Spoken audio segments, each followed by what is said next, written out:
you are Libra, Sun, Moon, or Rising, there is a lot happening in the upcoming week, and this is what it means for you. This week carries a noticeable shift within your emotional foundation. You may find yourself reassessing what balance looks like in this next chapter. Not balance as in people-pleasing or compromise, but balance that supports your emotional well-being and your long-term stability. There's a growing awareness that certain patterns, roles, or dynamics cannot come with you into the new year if you want to feel grounded and steady. On Wednesday, Mercury moves into Capricorn, and this is going to shift your focus towards your foundations. That's your sense of safety, emotional grounding, and what makes you feel secure and supported. You may find yourself thinking more seriously about home, family dynamics, or the emotional structures that you rely on. That same day, though, Mercury is forming a square with Neptune, and this can blur emotional boundaries or create mental fog around what you actually need versus what you feel responsible for. If confusion arises, it's a cue to slow down and clarify rather than assume. You're more than welcome to take it slow that day due to the square to Neptune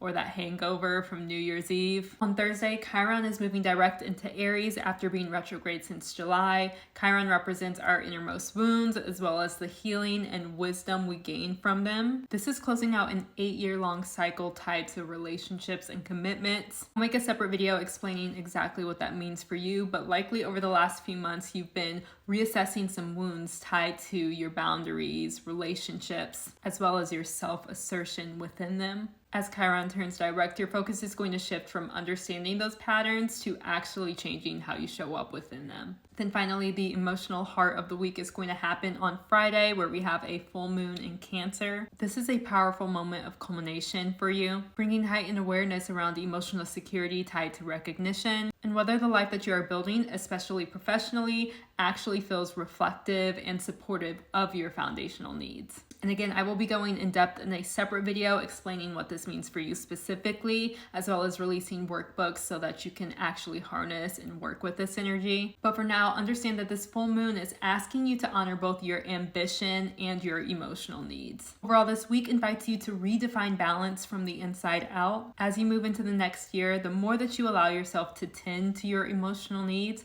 the more confident your next steps become. You're working to let alignment and not obligation guide your decisions.